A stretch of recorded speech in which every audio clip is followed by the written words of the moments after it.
ውድ የድል ሚዲያ ተከታታዮቻችን የዛሬው የምሽት ወሬዎቻችንን ርዕስ እናስቀድማለን። ህወሓት በኢትዮጵያ ምርጫ ቦርድ የተሰጠው የመጨረሻ ማስጠንቀቂያና እግድ ሊያበቃ ጥቂት ቀናት በቀሩበት የፓርቲው ህጋዊ ሰውነት በፕሪቶሪያው ስምምነት መሰረት እንዲመለስለት ጠየቀ። የጄኔራል አልቡርሃን መቀመጫ በሆነችው ፖርት ሱዳን ለ3 ተከታታይ ቀናት የድሮን ጥቃት ተፈጸመ። እስራኤል እሁድ ለተፈጸመባት ጥቃት በሁቲዎች ላይ የአጸፋ እርምጃ ወሰደች። ሰላም ጤና ይስጥልኝ ውድ ተከታታዮቻችን እንደምን ሰነበታችሁ? ይህ ዘወትር ምሽት በዚህ ሰዓት በየድል ሚዲያ የሚቀርብላችሁ የምሽት ወሬዎቻችን ሰዓት ነው። አብራችሁን ቆዩ።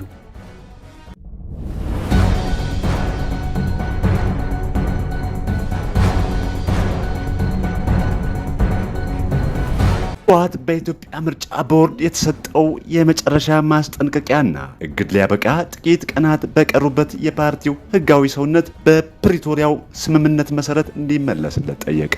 የኢትዮጵያ ምርጫ ቦርድ ህወሓት ከማንኛውም የፖለቲካ እንቅስቃሴ ለ3 ወር ማገዱ በ3 ወር ማስተካከያ የማያደርግ ከሆነ በቀጥታ እንደሚሰርዝ አስታውቆ ነበረ።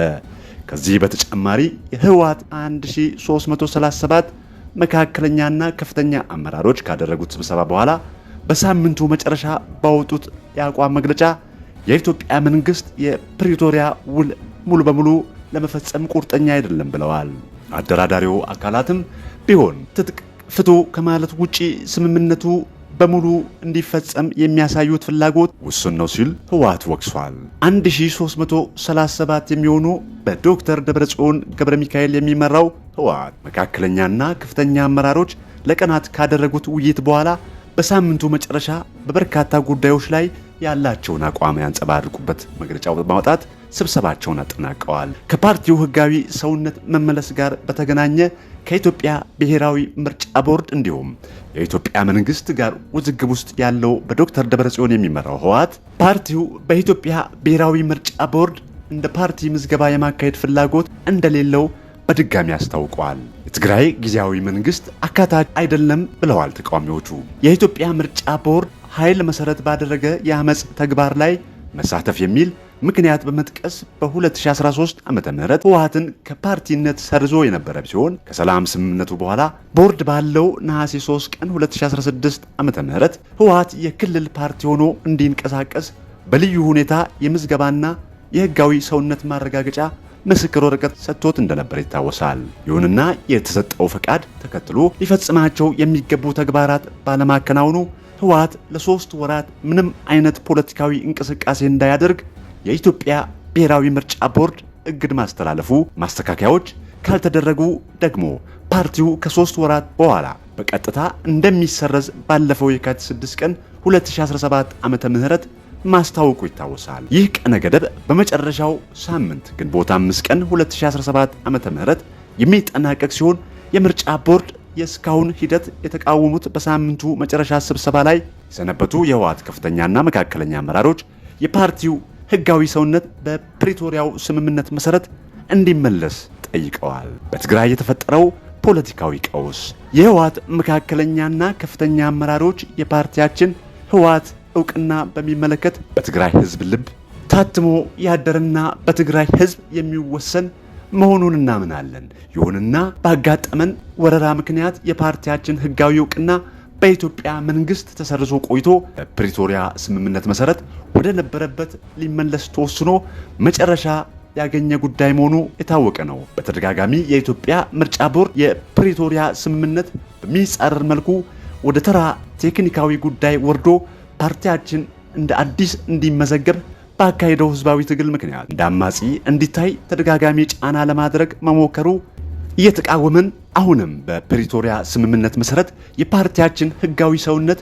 ወደ ነበረበት እንዲመለስ ጥሪ እናቀርባለን ሲሉ በአቋም መግለጫቸው አመላክተዋል። እንወያይ፣ ማህበረሰቡን ያስጨነቀውን የትግራይ ፖለቲከኞች ሽኩቻም እናረጋጋ።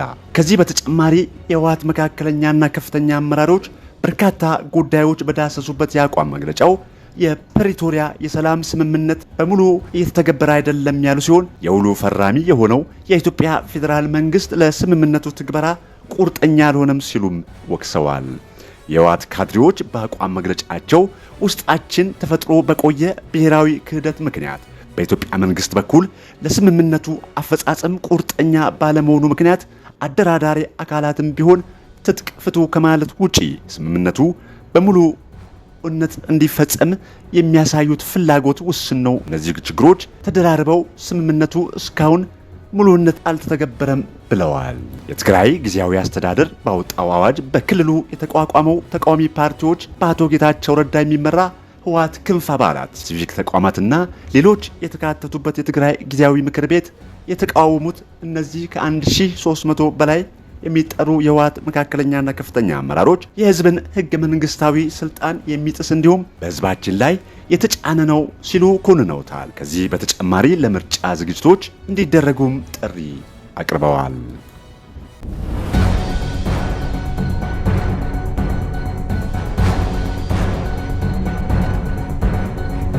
የጀነራል አልቡርሃን መቀመጫ በሆነችው ፖርት ሱዳን ለ3 ተከታታይ ቀናት የድሮን ጥቃት ተፈጸመ።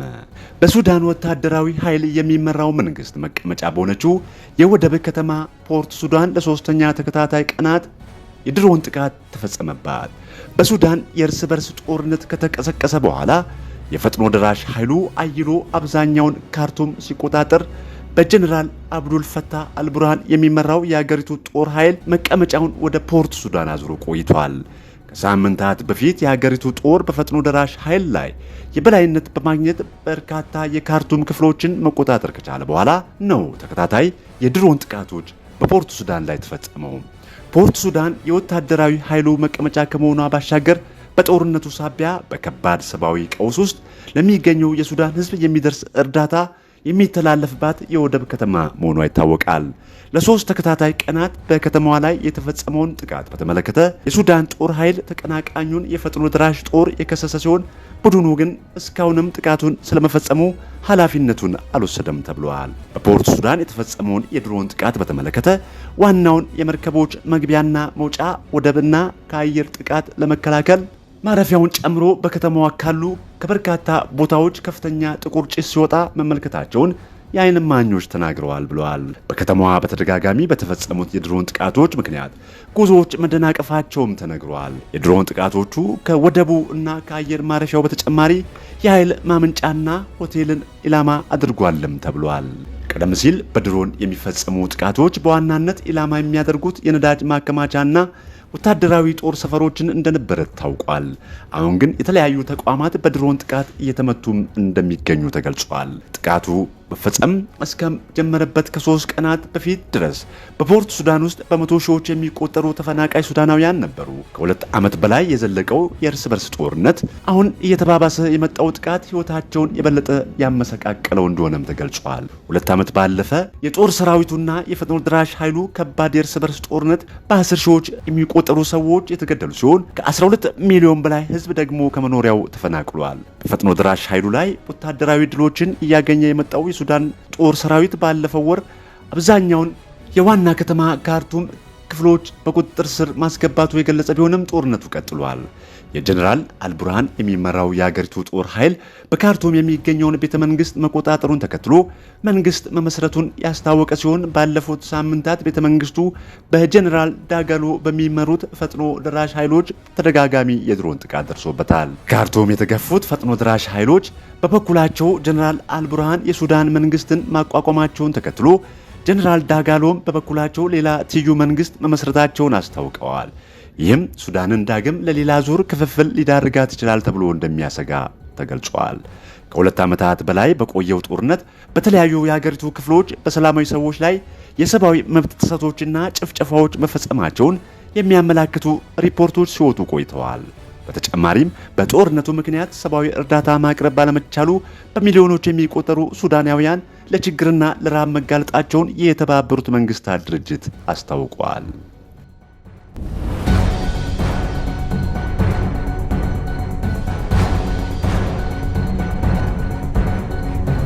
በጀርመን መራሄ መንግስትነት ይመረጣሉ ተብለው የሚጠበቁት ፍሪድሪሽ ሜርስ በመጀመሪያው ዙር ምርጫ አብላጫ ድምፅ ሳያገኙ ቀሩ። ሜርስ ዛሬ በሀገሪቱ ምክር ቤት ተመርጠው ስልጣን ይረከባሉ ተብሎ ተጠብቆ ነበር። ይሁንና ዛሬ ጠዋት የጀርመን የህዝብ እንደራሴዎች በሰጡት ድምፅ እርሳቸው መራሄ መንግስት እንዲሆኑ የመረጡት 310 የምክር ቤት አባላት ብቻ በመሆናቸው ሜርስ መራሄ መንግስት ለመሆን የሚያስፈልጋቸው 6 የምክር ቤት አባላት ድምፅ ጎድሏቸዋል ተባለ። በዚህ ምክንያት የምክር ቤቱ ስብሰባ ተቋርጧል። ሜርስ መራሄ መንግስት ለመሆን ከ630 የጀርመን ምክር ቤት አባላት ቢያንስ የ316ቱን ድምፅ ማግኘት አለባቸው። ምክር ቤቱ ሜርስ ከዛሬ ጀምሮ የጀርመንን መንግስት እንዲመሩ ከመረጠ ስልጣኑን ከተሰናባቹ ኦላፍ ሾልስ ይረከባሉ ተብሎ ጠብቆ ነበር። የሶልሽ ዴሞክራት ፓርቲ አባል የሆኑት ሾልስ ላለፉት 3 ዓመታት ገደማ በመራሄ መንግስትነት አገልግለዋል።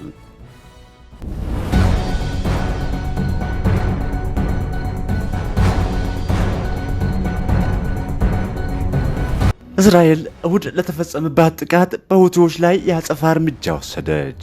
የየመን ሁቲዎች በዴቪድ ቤን ጎሪዮን አየር ማረፊያ ላይ ለፈጸሙት የሚሳኤል ጥቃት አጸፋ የመን ውስጥ የሚገኙ የቡድኑ ኢላማዎች መምታቱን የእስራኤል ጦር አስታወቀ።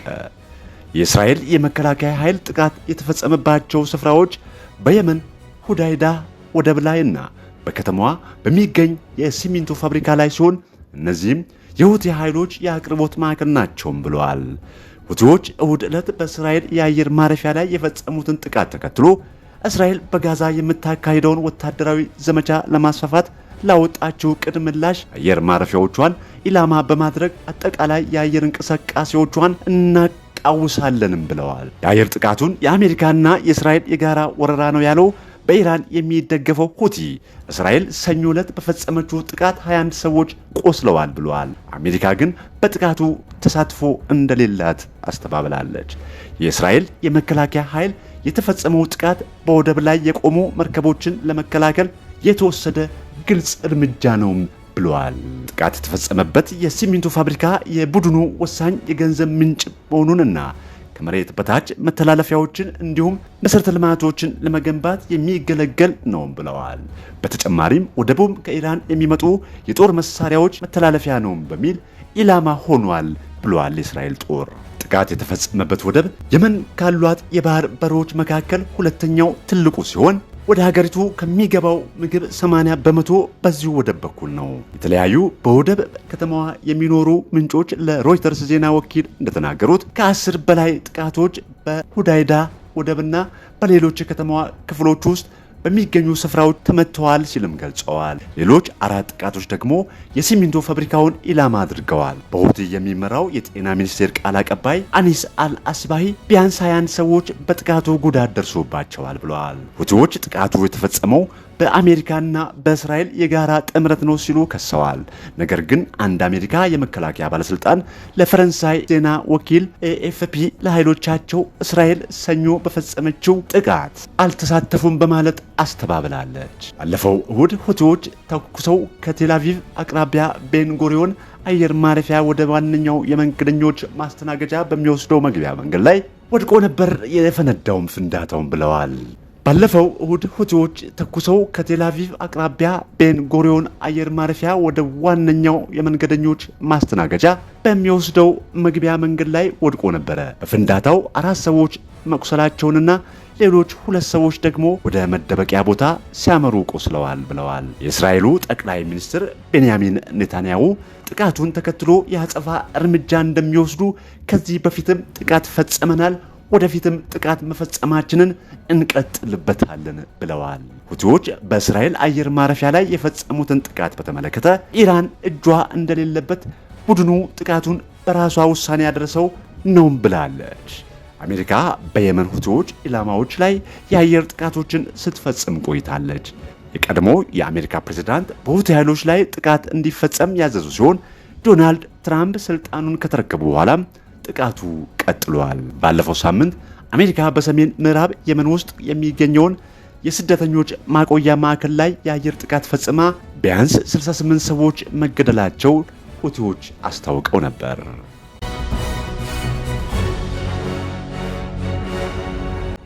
ሮይተርስ፣ ቢቢሲ አማሪክ፣ ዲደብሊው እና ሲኤንኤን የዛሬ ወሬዎቻችን ምንጮቻችን ናቸው።